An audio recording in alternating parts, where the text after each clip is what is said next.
Hey everybody, it's Kenny McIntosh here, and I'm joined by the brand new NXT UK Tag Team Champions, Lewis Howley, Sam Stoker. It is pretty deadly, guys. Congratulations are in order. Yes, boy! Say it one more time for us, Kenny. What are we? I've got to confess, first of all, this is a little bit difficult for me because, you know, live just down the road from Gallus, friends with the guys, and you've beaten them. And some might say there was some underhanded tactics, but I'm a fair guy, so congratulations on the victory and the way in which you won. Yes, Kenny, thank you. You know, the red button's quite easy for us to access. So any more of that, we can switch you off. I'm going to remain professional. But this is a huge moment for you guys. Tag team champions. How are you guys feeling about it? Oh, we feel buzzing. Unbelievable. We had a party last night. We're carrying it on this morning. And have a little look at this. You ready? Have a little look at this. Let's see them. Oh, look at that. Pure gold. Look at that. Are you ready for this? Pure gold. Side plate check. Oh, the side plates are there. Fast work. How nice is that? That's great. The nicest looking championships in WWE. They are for sure. Well, right. Listen, you guys have been wrestling for what, maybe 5-6 years now, and this is kind of the culmination of all the hard work. You're the NXT UK Tag Team Champions. Does that kind of, when you win the belts, does that come into it? Are you thinking about all the hard roads that came to this point, or are you just buzzing? It's a solid mixture of both, I'd say. Mm-hmm. Yeah, there was last night in particular when we're getting, floods of messages. There was that quite a nice part, a feeling of, you know what, boy, we've done it, and we're proud of ourselves, and look at where we've come from, look at what we've done. But at the same time, we're just buzzing, man, because we're the NXT UK Tag Team Champions, boy. Do you know what I mean? So we're buzzing. Yes. And also with us is we're always hungry, always after more. So all right, we've got the NXT titles now, but what's next? Who are we defending against? Who we're going to try and demolish this division. We're going to try and elevate this division. We're going to try and take it across the pond and elevate their division. We're just going to try and keep on going and just seeing, what we can do for this company and this brand, basically. That's beautiful. Thanks, man. You're beautiful. Oh, stop it, you. I mean, I don't want to come between you guys and your compliments, but the other thing I wanted to ask you about was it's a pretty good time for you guys to win the NXT UK Tag Titles because it's like in the real world, there's like light at the end of the tunnel, so going across the pond seems possible. But I do want to ask you guys, when you guys were watching wrestling growing up or when you were kind of getting into wrestling, what tag teams were the ones that you watched and kind of thought, I'd like to be like them or I'd like to take elements of what they do when you were watching it? Oh, I think the big two for us, being at such a young age, was the Hardy Boys and Edge and Christian. There's kind of like an unspoken or a hidden enigma and charisma to the Hardy Boys. They don't necessarily have to say too much, and you just kind of get such a good vibe, like the vibe I get from Lewis. Mm-hmm. And in the ring, they were Team Extreme. They did it all. It was the best. Edge and Christian, however, get a microphone on them, get them to pose, and that we love it too. There's so many elements from both of those teams that I see in ourselves and that we can represent in this modern day of wrestling. But those were kind of big inspirations for us before we even knew that we were going to be so successful in this company. Yes, I mean, Jeff Hardy in particular, if we look at like his image, something that always stood out to us was the fact that, if you was to write down what Jeff Hardy wears, you think, what I'd say terrible. What did he look like? I'd say Jeff. You'd say, what a mess, right? But when he comes out and he oozes that confidence. Shantae, you stay. Shantae, you stay, boy. He looks incredible because it's just war with such confidence. And that's something, in particular that we've kind of drawn out because a lot of our outfits, people wouldn't have the confidence to wear and they wouldn't look very good in it. But because we just wear it with our chest, we look great. 10 out of 10. And there's so many avenues to go down from that answer, but like one of the ones I wanted to ask you about first was, you guys are, when you're at NXT UK, Shawn Michaels is someone who is there and who's helping out and who's coaching. The original sexy boy who used to wear, things that not many men could pull off, but he would wear them. Have you asked for any of his old clobber? Has he given you any sort of like compliments on taking the sexy boy gimmick and bringing it into the 21st century? Yeah, we've had a good few. He's a big fan of what we wear, isn't he, boy? Yeah, he'll call us, including himself, handsome guys, good-looking lads. In terms of clothing, I don't think we'll rewear his outfits. I think we may take some inspiration. I will say this, for Pretty Deadly's future, in takeovers, in future pay-per-views, we'll one-up him. We'll go above and beyond. We're trying to elevate here. But yeah, he's always paying us compliments, and he really likes what we do. There was one time in like our early NXT UK career, we did like a match, and he mentioned how, you know, like he enjoys our work, and I think that might have even been, you know, one of the occasions he referred to us as, you know, handsome boys. And after we got changed, we obviously put on some lovely clobber, and he comes over and he goes, "God, do you guys wear that for real?" He's like, "I hate you," and just walked off. And we were like, "Oh, we've got him. You can get Shawn Michaels to say that you're doing something right. And, you know, Sam, I was doing my research. You recently basically called out Edge and Christian. You're trying to say that the Pretty Deadly 5-second pose is twice as good as their 5-second pose. I mean, that's pretty ballsy to be calling out Edge and Christian, but I mean, who knows? It's WWE. Maybe one day it's going to come to fruition.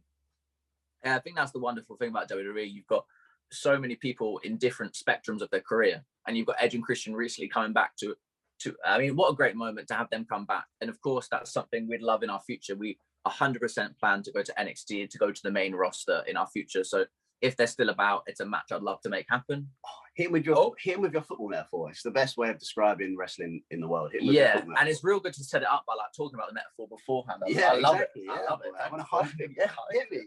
I think, again, the great thing about WWE, about sports entertainment, is you've got wrestlers from all eras. If we go to football, you can't have David Beckham facing today's stars. You can't have a prime David Beckham facing today's stars. But if we take Edge and Christian from the 90s, they're still around today. They can come back to the WWE today, and they can face the future stars, the current stars, Pretty Deadly. And you won't get that in any other entertainment or sports industry. And that's what makes WWE so special. Very true. One of the things that I was kind of interested in when the whole pandemic hit, you guys were in an interesting position because you guys had done some live events in Florida for NXT. Then you did, I think it was one NXT UK show in Coventry before everything kind of closed down. So for other people, they might be going, "Oh no, you know, I'm midway through my run and the pandemic happens." But you guys were like just getting started, and then it happens. So how do you sort of, for the better part of 9 months, kind of keep it together so that when things come back and as they did, you're able to just keep the momentum going? Yeah, I mean, it was hard for us as you know, as this whole year has been for everybody. You know, we're living in some hard times at the minute, and there was a moment where we had to sort of sit down and be like, you know, this stings, because we had such a good time in America, and it wasn't even the fact that, like, you know, our run had ended, but we started feeling so confident in ourselves and what we can do and what we can provide for the show and the brand. And that was what got cut. You know, we felt like we you know, we'd really started to find ourselves, and we're like, oh, we're going to nail it, and we're going to, you know, everybody's going to really enjoy what we're creating, and it got cut. And it, you know, that was what was quite upsetting for us. So all that we did was we just realized that, you know, we can't stop. You know, everything else is coming to a stop, but we can still continue pushing ourselves and continue pushing, you know, our product. So we brought a wrestling ring, which was in the back garden. You know, so we didn't stop training. And me and Sam we're watching constantly, we're talking constantly. You know, that I remember one time when we were separated, I was sending Sam a video of an idea that I'd come up with using 2 wrestling figures off my nephews to, you know, just, you know, it's that and I think that's what's, you know, really provided the growth that we've had in this year, is because we really don't stop. You know, we're always trying to think about what we can do better, what we can improve. And I'd like to say that, you know, that's why we are where we are.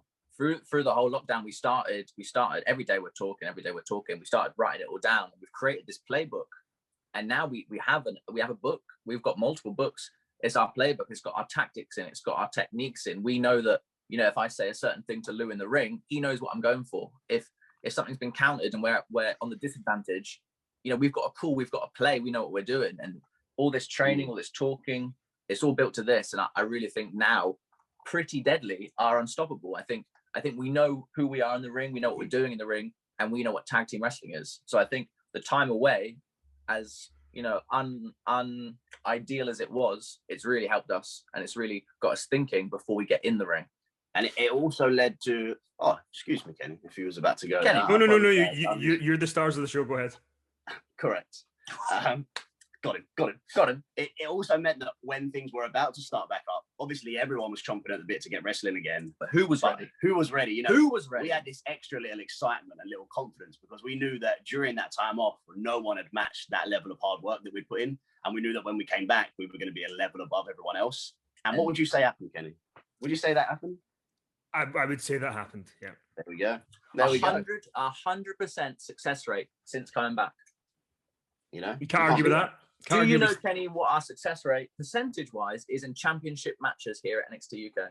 Do you want me to do Scott Steiner maths for this or just regular maths for this? Yeah, we want Scott maths. Yeah. So there's probably a 66 and 2/3 chance that you could remain champions, but then there's probably a 133% chance that you will keep the titles and a 205% chance that you will never lose the titles.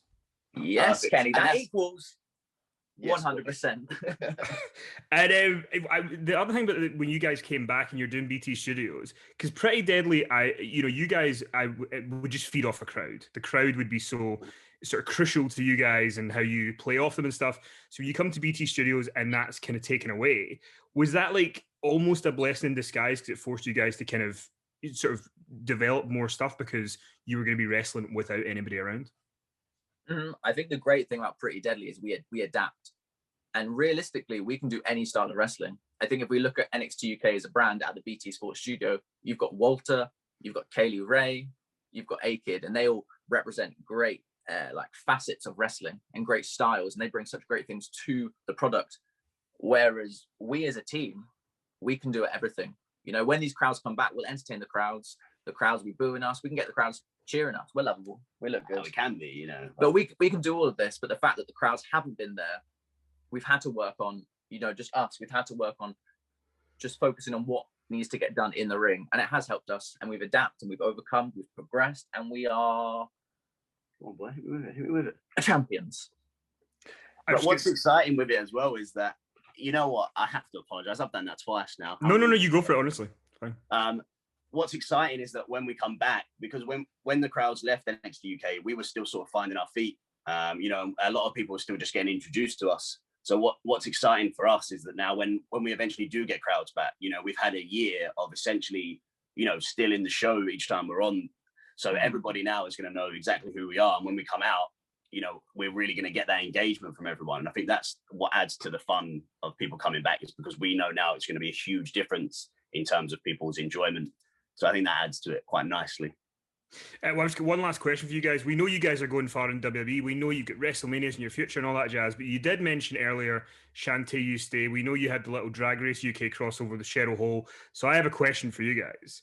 If you guys were in Drag Race and somehow you guys ended up in the bottom two and you had to lip sync for your life to remain in NXT UK, and you could pick the song that you would lip sync to, which song would you have the best chance of slaying and staying in NXT UK? Wow, Kenny, good question. Probably our favorite question so far. You've done well there. Honest. I think I'm going to need to think. I'm going to need to... You know, an obvious one that springs to mind currently is obviously UK Hun. Great. A little Bing Bang Bong. You know, we've sung that many times in the car currently. So. Clap for the Bing Bang Bong. Clap for the Ding Dang Dong. You know, I think we'd have a very good chance of that. But if we were going to go... What would I like? Because you don't want to go a slow tempo. You want to go an upbeat number, right? You want to show off your skills, death drops and all that.